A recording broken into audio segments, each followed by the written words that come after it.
할렐루야. 오늘 3월의 첫 주일입니다. 날씨가 참 힘들게 하네요. 마음이 힘들고 또 봄날이 와야 되는데 다시 매서운 겨울이 오는 듯한 느낌이 들기도 합니다. 코로나19로 말미암아서 또 우리의 마음이 위축되고 힘들기도 하죠. 그러나 오늘 그런 마음을 가지고 주의 성산에 올라왔더라도 오늘 이곳에서 하나님 말씀을 통하여 하나님 말씀에 힘을 얻고 아멘하여 능력받아서 이 성산을 내려가는 저와 여러분들이 되기를 주님의 이름으로 간절히 축원합니다. 예수님께서 저와 여러분들 모두가 예수님의 제자 되기를 원하십니다. 예수님은 우리가 예수님의 제자로 살아가기를 원하십니다. 성경 말씀에 보니까 제가 팔복 산상수훈을 전할 때 이야기했지요. 예수님을 따르는 참 많은 무리가 있었는데 이 많은 무리들과 구별되는 사람이 있는데 그 사람은 산에 올라갔던 제자였다라고 제가 말씀을 드렸지요. 예수님을 따르는 참 많은 무리들도 있고 예수님의 특별한 제자들, 구별된 제자들이 있더라는 거예요. 그러면 여러분, 우리가 무리가 되기를 원하십니까? 예수님의 제자가 되기를 원하십니까? 이런 질문을 던져볼 때 우리는 고민할 이유가 없지요. 왜냐하면 이미 저와 여러분들은 예수님의 제자인 줄 저는 분명하게 믿습니다. 여러분, 우리 옆 사람에게 우리 마스크 쳤지만 작은 소리로 우리 눈빛으로 강하게 이렇게 얘기합시다. 당신은 예수님의 제자입니다. 맞아요. 아멘이시죠? 그러면 예수님의 제자인 우리가 어떻게 살아야 할까? 제자의 삶은 어떻게 사는 것이 정말 하나님의 뜻에 합당한 삶입니까? 거기에 대한 말씀을 오늘 함께 나누려고 합니다. 오늘 본문 51절 말씀입니다. 제가 봉독해 드리겠습니다. 화면 보시고 함께 봅니다. 예수께서 승천하실 기약이 차감해 예루살렘을 향하여 올라가기로 굳게 결심하시고 라고 말씀합니다. 오늘 예수님께서 예루살렘으로 가시려고 뭐 했다고요? 결심했는데 어떻게? 굳게 결심했다. 성경은 그렇게 말씀하고 있습니다. 금번기에 예수님께서는 결심하고 예루살렘에 올라간다는 거예요. 그럼 왜 굳게 결심을 하고 예루살렘에 올라가려고 하니까? 우리가 잘 알고 있잖아요. 지금 예수님은 예루살렘에 하나님의 뜻에 따라 십자가를 짊어지시려고 고난과 역경 속에 저와 여러분들을 위하여 목숨까지도 각오하시고 죽기 위해서 오늘 예루살렘으로 올라가신다. 그래서 마음을 굳게 다지고 예루살렘으로 올라간다는 것입니다. 오늘 예수님 앞에 있는 것은 고난이요. 예수님 앞에 있는 것은 순환이요. 예수님 앞에 있는 것은 십자가요. 죽음이라는 사실입니다. 그런데 오늘 51절 말씀을 다시 바라보시면 참 기가 막힌 말씀이지. 오늘 성경에는 틀림없이 예수님이 예루살렘에 올라가기로 굳게 결심했다는데 오늘 다른 것 언급하지 않습니다. 오늘 고난, 역경, 순환 이런 거 언급하지 않습니다. 죽음, 부활 이런 것도 언급하지 않습니다. 무엇을 언급합니까? 오늘 예수님께서는 성천에 대한 이야기를 하시는 거예요. 십자가를 뛰어넘었습니다. 죽음을 뛰어넘었습니다. 부활을 뛰어넘었습니다. 그리고 성천, 오늘 하나님의 영광에 관한 이야기를 하고 있습니다. 다시 보시면 이렇게 말씀하시죠. 성천하실 기약이 차감해. 사실 고난을 이야기한다는 것, 십자가를 이야기한다는 것, 죽음을 이야기한다는 것 어려운 이야기지만 여러분 오늘 영광을 이야기하잖아요. 성천을 이야기하잖아요. 하나님의 끝없는 영광의 이야기는 얼마나 이야기하기가 좋습니까? 오늘 그것을 이야기하는 것입니다. 우리 믿음의 자녀들이 구별된 성도들이 오늘 하나님 앞에 제자로서 살아가려면 어떤 마음, 어떤 자세를 가져야 되느냐 거기에 관한 이야기이지요. 예수님을 따라다니는 저와 여러분들의 시각이 어디에 있어야 되느냐? 고난에 있어야 되겠습니까? 순환에 있어야 되겠습니까? 역경에 있어야 되겠습니까? 오늘 십자가에 있어야 되겠습니까? 아니라는 거예요. 우리의 시각은 언제나 하나님의 영광, 승천에 부활하신 주님의 능력과 힘을 믿기에 우리는 승천하신 그 예수님을 바라보며 우리의 제자의 삶을 살아야 된다. 믿을 수 있기를 주님의 이름으로 간절히 축원합니다. 우리 눈앞에 때로는 십자가가 있을 수 있습니다. 우리 눈앞에 때로는 고난이 찾아옵니다. 우리 눈앞에 때로는 예수님 때문에 당하는 핍박이 있습니다. 예수님 때문에 어쩌면 힘든 나날들을 겪을 수가 있습니다.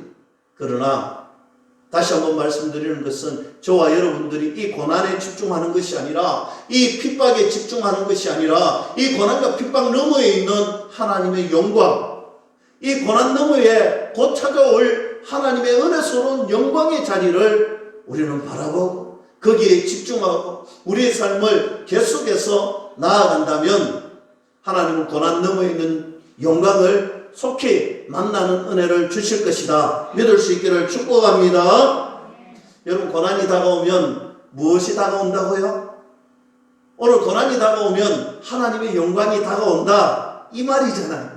우리에게 고난이 다가오고 우리에게 역경이 다가오면 여러분 외치세요. 크게 외치세요. 나에게 드디어 하나님의 영광의 시간이 다가오는구나. 이 사실 하나만으로 우리는 만족할 수 있고, 우리는 전진할 수 있고, 우리는 하나님의 제자의 삶을 합당하게 살 수 있다. 믿을 수 있기를 주님의 이름으로 간절히 축원합니다. 오늘 예수님이 바로 그것 보면서 예루살렘으로 가시는 거예요. 그런데 오늘 다음 구절 말씀해 보면 오늘 예수님이 예루살렘으로 가시는데 오늘 사마리아인들이 있는 곳으로, 사마리아 성으로, 그 마을로 가셨다. 오늘 사실 이 갈릴리에서 예루살렘으로 가는 길, 루트 두 가지가 있는데 오늘 요단 동편의 길을 따라서 걸어가는 길, 요단 서편의 길을 따라서 걸어가는 이 두 가지 길이 있습니다. 대부분의 유대인들은 요단 동편으로 걸어갑니다. 아마 예수님도 그렇게 그 길을 걸어갔을 것입니다. 그런데 오늘 특별히 오늘 예수님께서 요단 서편, 자주 가지 않았던 길, 오늘 색다른 길로 걸어갑니다. 오늘 이 길을 걸어가는데 분명히 이유가 있겠지요. 오늘 이 길에는 사마리아 마을이 등장을 합니다. 사실 사마리아 마을 때문에 유대인들은 요단 동편으로 걸어갑니다. 오늘 이 마을 들어가기가 싫은 거예요. 이 사람 만나기가 싫은 거예요. 그런데 오늘 유독 예수님께서 이 마을을 갔다는 것은 우리에게 분명한 의미를 주는 것입니다. 그리고 사마리아 성에 들어가서 예수님은 하루를 묵기 위하여 제자를 보내어 오늘 이곳에서 하루 유하여야 되겠다, 한번 확인하고 오라 이야기합니다. 여러분, 예수님이 제자가 12명이니까 예수님까지 하면 최소 13명이 오늘 잠자리를 해야 되겠다 물어보라는 거예요. 이 대목에서 우리가 잘 알고 있지만 다시 한 번 더 사마리아에 대해서 이해를 좀 해야 되는 것이 있습니다. 그것은 무엇이냐면 역사적으로 이스라엘이 남이스라엘과 북이스라엘로 나누어지는 시기에 이 사마리아는 북이스라엘에 해당됩니다. 북이스라엘은 앗수르에 의해서 결국 망하게 되죠. 멸망당합니다.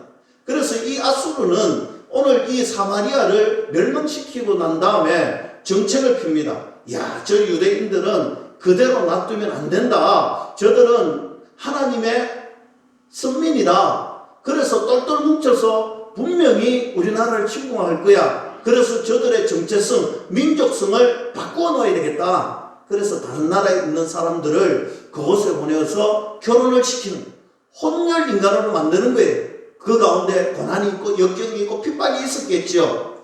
그런데 문제는 이렇게 혼혈 결혼을 이방인들과 많이 하다 보니까 오늘 유대인들이 이 사마리아인들에게 이렇게 이야기하는 거예요.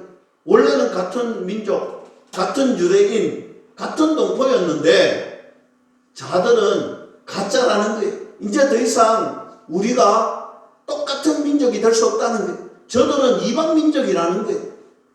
여러분, 어떻게 보면 맞는 말 같지만 오늘 당하는 사마리아인 입장에서는 얼마나 기분이 나쁠까요? 우리가 이렇게 아픔을 겪고 순환을 겪고 고난을 겪었는데 위로는 못해줄 망정, 우리에게 따뜻한 마음을 보내주지도 못할 망정, 우리 마음을 조금도 이해하지 않고 오히려 우리를 이방인 같다, 우리를 핍박하고 우리를 상종 못할 사람이라고 이야기하니까 사마리아인들이 유대인들에게 어떤 마음이 풀었겠어요? 도끼가 올라오는 거예요. 야, 너가 두고 보자는 거예요. 나도 너희들과 상종하기 싫다는 거예요. 더 이상 만나지 말자는 거예요. 여러분, 그때 어떤 일이 있었느냐면, 야, 저 유대인들, 상종 못하는 사람들, 우리를 이해 못해주는데 우리도 이곳에서 오늘 이 사마리아의 그리심산이라고 있습니다. 오늘 이곳에 성전을 세우잖아요. 그래서 저 예루살렘까지 가지 말고 우리는 우리끼리 여기서 예배를 드리자는 거예요. 그래서 그리심산에서 성전을 세워놓고 그곳에서 예배를 드리면서 하는 말이 이거예요. 야, 유대인들 다 가짜다는 거예요. 저들은 사랑도 없고 우리를 핍박하고 우리를 이해해주지 않는데 오늘 다 가짜다는 거예요. 그래서 무엇이라고 이야기하냐면 예루살렘의 성전에 모이는 이들은 가짜다. 그리심산에 모여서 진짜 우리가 정통이다. 이렇게 말하는 거예요. 그랬더니 유대인들이 뭐라 했겠습니까? 야, 역시 상종 못할 사람이다. 저 가짜 인생들 또 저곳에 가짜 성전을 세웠구나. 그래서 서로가 적대적인 관계에 있습니다. 이런 상황 속에서 예수님의 일행이 사마리아 성에 들어갔습니다. 이제 재워달라고 이야기합니다. 똑똑똑 문을 열어줍니다. 어떤 일로 오셨습니까? 우리가 지금 예루살렘 성으로 가려고 한다. 그곳에서 유월절을 보내야 한다. 이 말을 해야 되는데 우리는 유월절 보내려고 예루살렘 그러니까 문이 쾅 닫히는 거예요. 당연하겠죠. 오늘 적대적인 관계, 우리가 가짜라고 생각하는 사람들이 오늘 예루살렘 들어간다니까 문을 닫아버리는 거예요. 그래서 또 똑똑똑 다른 집을 찾았습니다. 똑같이 이야기하는 거예요. 우리가 유월절을 보내려고 예루살렘 쾅 문이 닫히는 거예요. 여러분, 그런 상황인 것입니다. 이때 외면을 받습니다. 어떻게 보면 당연한 외면인데도 불구하고 예수님의 제자 중에는 이것을 참지 못하는 제자도 있었습니다. 오늘 분을 내는 제자가 있는데 화면 보시고 54절 말씀 제가 봉독해 드립니다. 제자 야고보와 요한이 이를 보고 이르되 주여 우리가 불을 명하여 하늘로부터 내려 저들을 멸하라 하기를 원하시나이까 했습니다. 여러분, 이 사람의 별명이 누군지 아시겠죠? 우레의 아들 보아느게입니다. 성정이 불같은 사람, 불같은 제자입니다. 참지를 못하고 오늘 성질을 내면서 이야기하는 거예요. 예수님 명령하라는 거예요. 예수님 말씀하시면 불을 내려서 저 사람들 몽땅, 이 마을 몽땅 태워버립시다. 사실 이럴 때 오늘 제자들이 같이 있잖아요. 아무 소리가 없잖아요. 오늘 이럴 때 보면 이런 사람들이 있었을 거예요. 차마 말은 못했는데 시원한 생각 가지는 사람 있잖아요. 차마 내가 그 말은 못했는데 A상 내가 말은 못했는데 야, 속을 시원하게 끓여주는 말인 것 같잖아요. 그때 예수님께서 뭐라고 대답하시느냐, 예수님의 반응이 무엇이냐, 55절 말씀에 예수께서 돌아보시며 꾸짖으시고 라고 합니다. 예수님께서 돌아보시고 꾸짖었는데 여기에서 돌아보시고 라는 원어에 보면 이런 의미도 있습니다. 교정한다는 거예요. 예수님께서 제자들의 마음을 교정하시고 바꾸시고 꾸짖더라라는 것입니다. 무슨 말입니까? 너희들 제자잖아. 제자는 그렇게 살면 안 된다는 거예요. 제자는 그렇게 분을 넣어서도 안 되고 그런 성질을 부렸어도 화를 내었어도 안 된다는 것입니다. 예수님께서는 그들을 꾸짖으시고 교정시켜 주셨습니다. 너희들 그렇게 사는 거 아니야. 그러면서 예수님은 인내하셨습니다. 참아주셨습니다. 기다려주셨습니다. 오늘 사마리아인들이 예수님을 냉대했지만, 사마리아인들이 반겨주지는 않았지만, 그러나 예수님은 아무런 조치하시지 않았습니다. 인내하시고 기다려주시고 그리고 함께 다른 마을로 가셨지요. 여러분, 그런데 놀라운 일은요, 사도행전 8장에 가보면 오늘 스데반 집사님이 순교를 당합니다.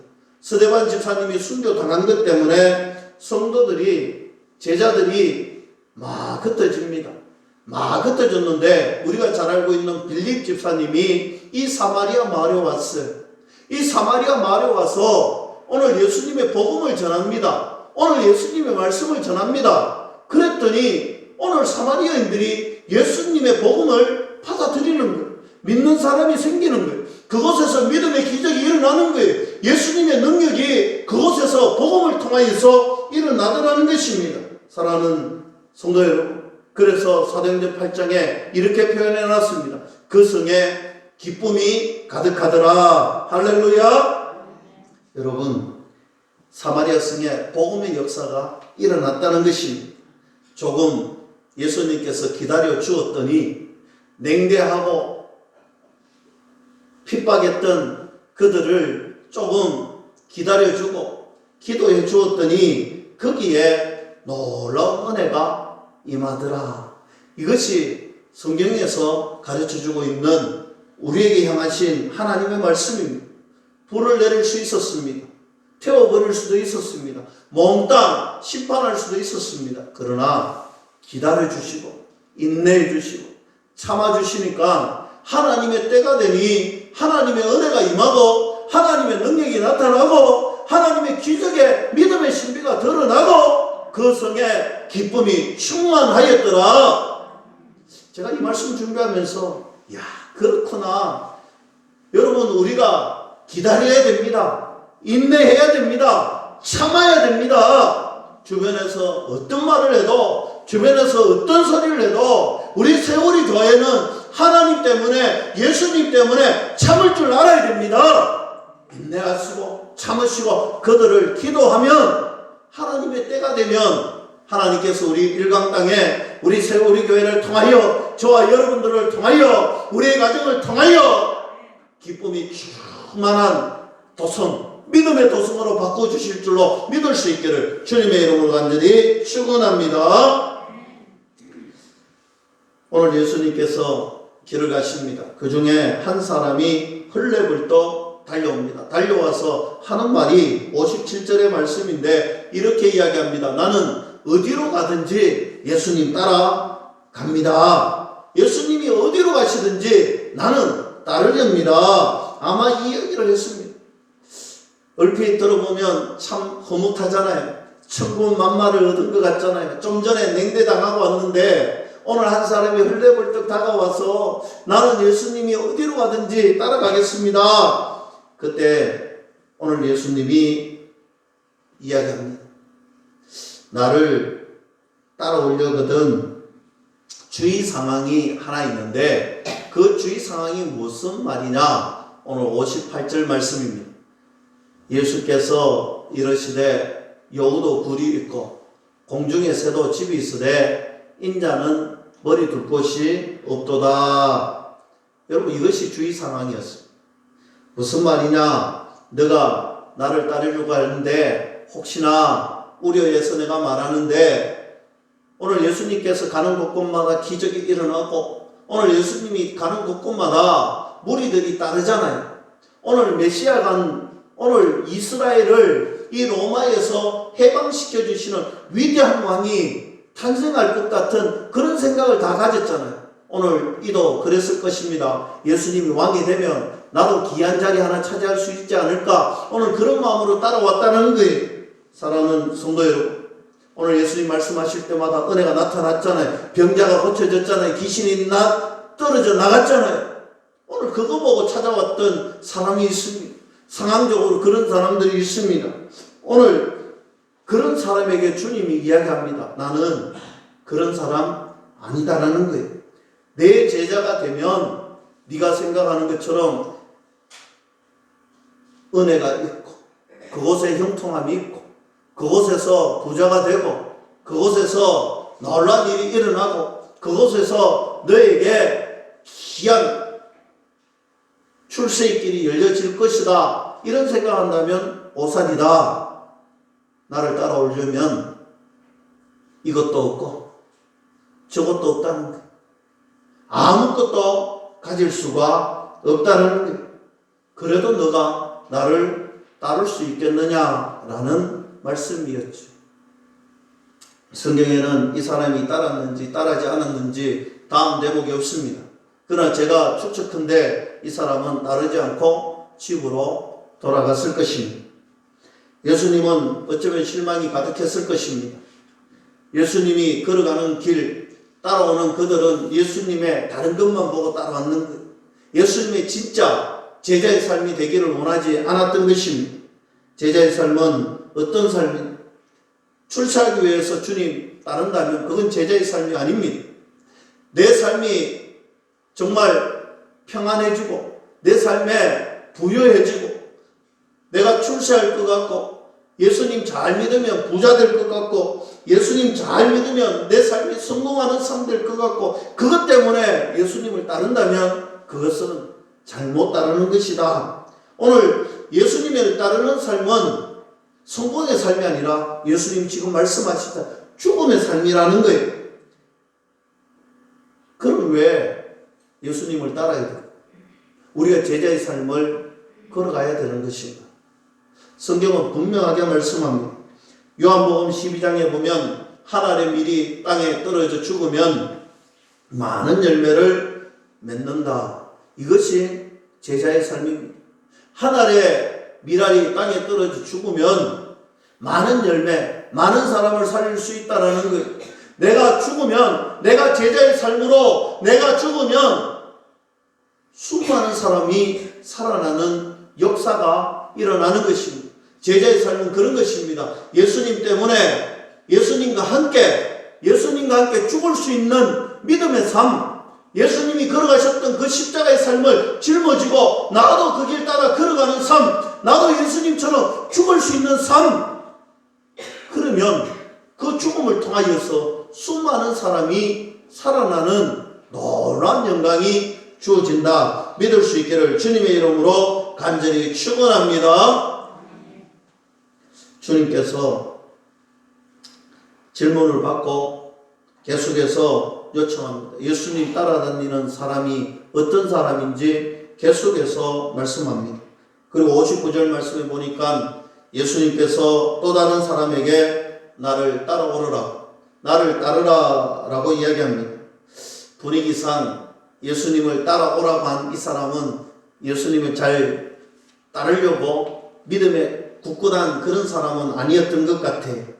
어쩌면 따라다니는 것 같지만 안 따라다니는 것 같고, 어쩌면 믿는 것 같은데도 안 믿는 삶을 가졌던 사람, 봉사하는 것 같은데도 봉사 안 하는 그런 사람을 이야기합니다. 주님께서 이렇게 질문하는 거예요. 너 제대로 내 좀 따라올래? 너 제대로 제자의 삶 살아볼래? 이렇게 요청하신 것입니다. 그때 애매하게 대답을 합니다. 예수님, 제가 따라갈 건데 내 아버지의 장례를 다 치른 후에 따라갈게요 라고 이야기합니다. 여러분, 이 말은 우리 관점에서 비춰보면 참 좋은 말이잖아요. 금방 따라갈 것 같잖아요. 근데 사실 유대인의 장례 문화를 보면 이 말은 거절의 이야기입니다. 이렇습니다. 유대인들의 장례는 오늘 사람이 죽잖아요. 죽으면 그 자리에서 무덤에, 우리처럼 3일을 기다리는 것이 아니라 당일날 바로 무덤에 묻습니다. 무덤에 묻고 1년을 기다립니다. 중요한 것이 무엇이냐면 이제 1년 후에 살이 다 부패해지고 뼈만 남았을 때 그 뼈를 모아서 다시 온전하게 장례를 치릅니다. 그래서 유대인들의 장례는 최소한 1년 이상 걸린다는, 무슨 말인지 아시겠죠? 예수님 지금 나를 따라오라니까 애매하게 대답하는데 핑계거리를 댑니다. 어떤 핑계죠? 장례를 치르면 1년 이상 걸리는데 못 가겠다는 거예요. 여러분, 60절 말씀에 중요한 말씀합니다. 화면 보시고 제가 봉독해 드립니다. 이르시되 죽은 자들로 자기의 죽은 자들을 장사하겨 너는 가서 하나님의 나라를 전파하라 했습니다. 참 어려운 말씀이죠. 잘 이해가 되지 않는 말씀이죠. 결론을 이야기한다면 오늘 너가 다른 모든 일을 제쳐두고 예수님의 제자가 되어야 된다. 오늘 그것을 말씀하시는 거예요. 여러분, 오늘 죽은 자들로 하여금 죽은 자들을 장사하게 하라는 말은 얼핏 보면 굉장히 이해되지 않는 말씀입니다. 이 말씀은 유대인들의 상속적 개념으로 이해하셔야 이해가 됩니다. 즉, 오늘 장자가 되면 이 부모님의 상속 2배를 받습니다. 차자가 되면 얼마 받지 못합니다. 그래서 이 장자권이 굉장히 중요합니다. 그래서 상속적 개념에서 장자는 산자, 반대로 상속적인 개념의 차자는 죽은 자로 이야기합니다. 무슨 말인지 이해되시지요? 오늘 본문의 말씀을 받은 자가 아마 장자였을 것입니다.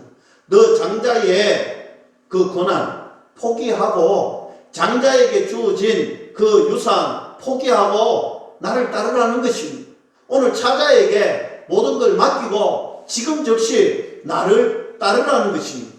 여러분, 얼마나 힘든 말입니까? 장자권을 포기하고 내가 받을 수 있는 그 유산을 다 포기하고 지금 나를 따르라는 것입니다. 너는 그 재산 안 받아도 돼. 그 재산 못 받아도 돼. 너 내 제자가 되면 돼. 오늘 그 이야기를 하는 것입니다. 오늘 그만큼 예수님의 제자가 되는 것이 중요하다는 이야기입니다. 예수님의 제자가 되도록 요청합니다. 그때 즉시 제자가 되어 예수님을 따라야 하는데, 여러분, 저와 여러분들에게 어쩌면 이런 예수님의 요청이 올 때가 있을 것입니다.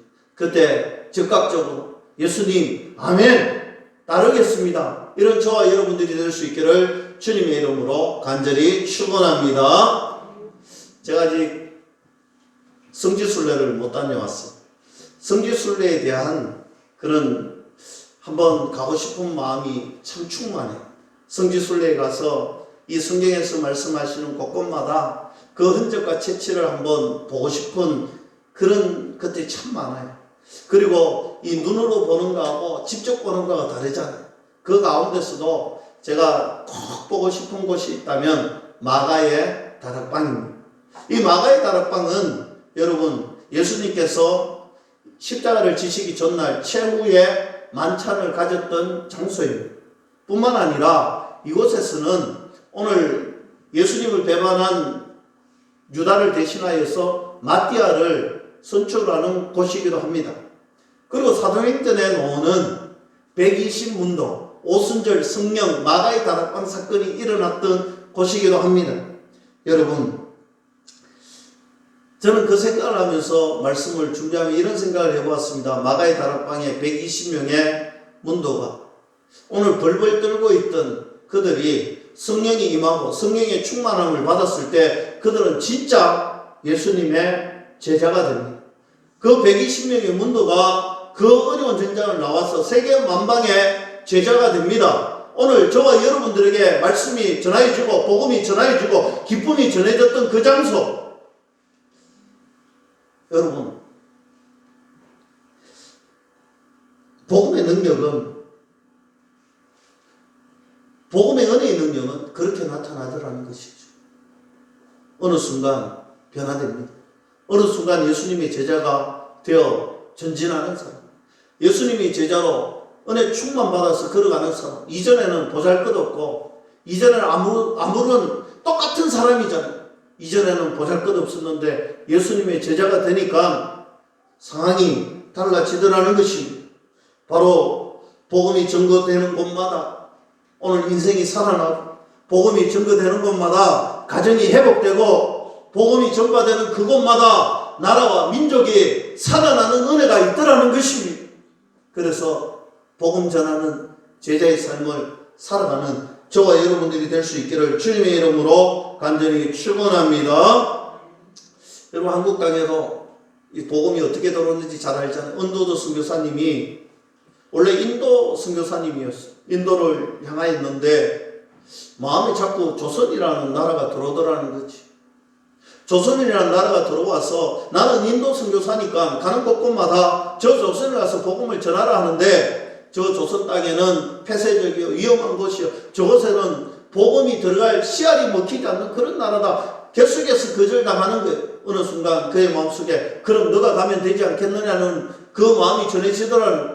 그래서 그는 오늘 선교지를 조선으로 가겠다라고 오늘 찾아갑니다. 개혁교회 선교부를 찾아가서 두들깁니다. 그러니 안 된다는 거예요. 2번 찾아갑니다. 다시 찾아갔더니 또 안 된다는 거예요. 조선은 아직 갈 수 없는 곳이라는 거예요. 위험한 곳이라는 거예요. 그래서 그는 다른 교단을 찾아갑니다. 바로 장로교를 찾아가지요. 찾아갔는데 똑같은 대답을 듣는 거예요. 거기는 안 된다는 거예요. 2번을 찾아갑니다. 그랬더니 역시 안 된다는 거예요. 그만큼 어렵다는 거예요. 그래서 안 되겠다 낙심하면서 그는 인도 선교로 길을 떠났습니다. 길을 떠나는 가운데 마음의 감동이 일어나는 거예요. 그러면 누가 조선에 가겠느냐는 거예요. 그 감동을 받고 그는 조선 땅에 들어옵니다. 언더도 선교사님은 그래서 이 조선 땅의 선교사님이 됩니다. 여러분 이 조선 땅이 어땠는지 너무나 잘 알잖아요. 이 대한민국에 처음 복음이 들어올 때 어떤 나라였는지 알잖아요. 여러분 복음이 들어오니까 놀랍게도 우리나라가 변화되었잖아요. 우리나라가 바뀌었잖아요. 여러분 우리나라가 어떤 나라인 줄 아시잖아요. 100년 전에 어떤 나라인 줄 아시잖아요. 이 나라가 변화되었습니다. 지금은 세계 강국이잖아요. 경제가 10위권 안에 들어갑니다. 여러분 우리나라를 이 K-팝 문화로 해서 전 세계에서 부러워하는 나라가 우리나라잖아요. 우리나라 경제가 이렇게 얼마나 활발합니까? 여러분 지금은 여행 갈 수 없지만 대한민국 여권을 들고 다니면요 얼마나 조심해야 되는지 몰라요. 뿌듯한 대한민국 여권이에요. 왜?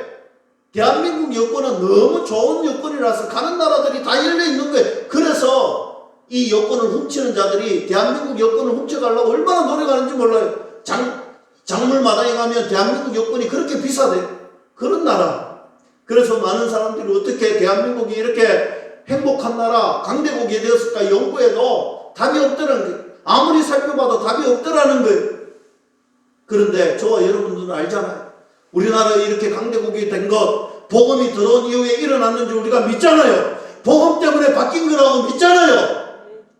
여러분, 복음이 들어가는 곳에 가정이 살아나고, 복음이 들어가는 곳에 나라가 살아나고, 복음이 들어가는 곳에 경제가 살아나고, 복음이 있는 곳에 그 나라에 성공적인 삶이 이루어진다는 것 우리가 믿잖아요. 사랑하는 성도 여러분, 복음이 들어가면 인생이 살아납니다. 복음이 드러나면 가정이 살아납니다. 복음이 드러나면 그 도시가 살아납니다. 오늘 그 사실을 믿고 복음 전하는 저와 여러분들이 될 수 있기를 주님의 이름으로 간절히 축원합니다. 그리고 성경에 보면 또 옆에 있는 분에게 이야기합니다. 너가 나를 따를 수 없겠느냐? 또 애매한 대답을 하는 사람이 있어요. 그때 누가복음 9장 61절에 나로 먼저 내 가족을 작별하게 하옵소서라고 이야기합니다.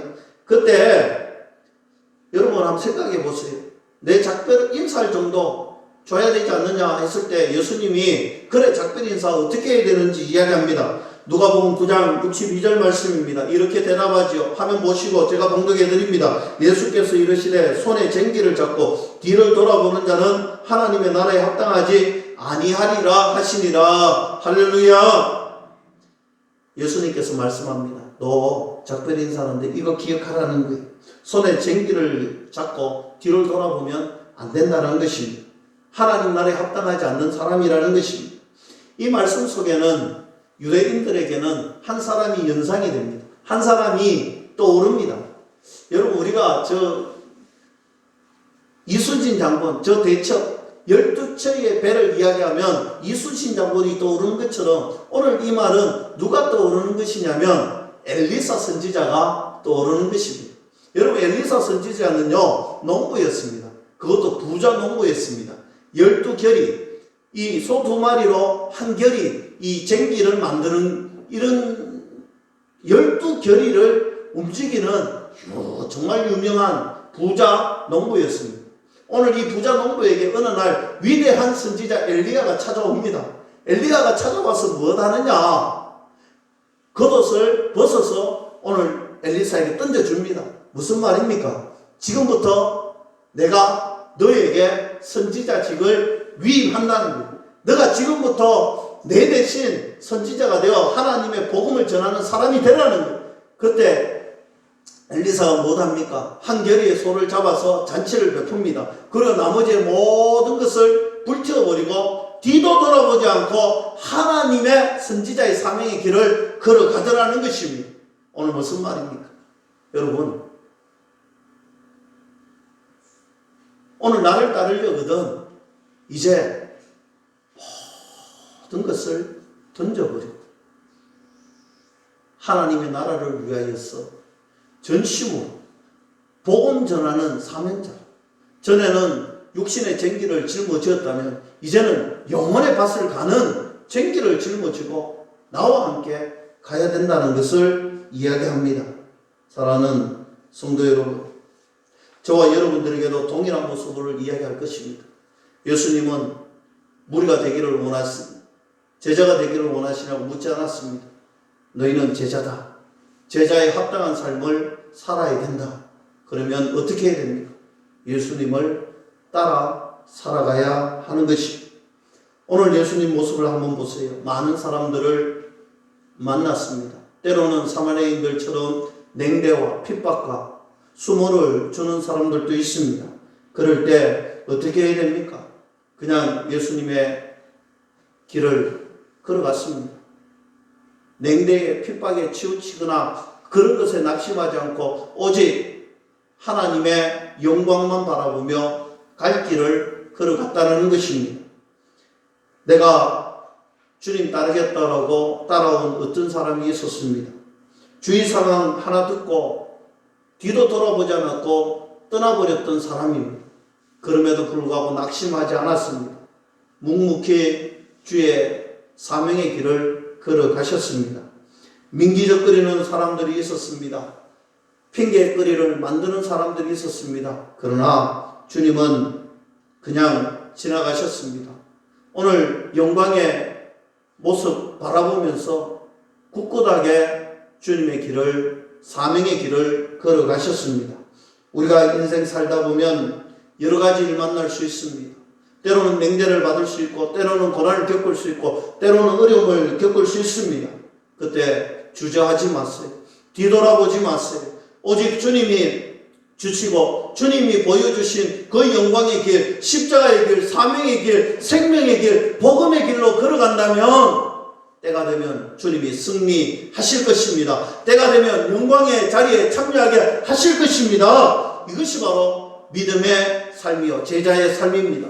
저와 여러분들은 이 제자의 삶 굳건하게 전진하고 어떠한 환경, 어떠한 사건, 어떠한 것에 흔들리지 않는 그런 믿음의 삶 걸어가는 저와 여러분들이 될 수 있기를 주님의 이름으로 간절히 축원합니다. 기도하겠습니다. 하나님 아버지,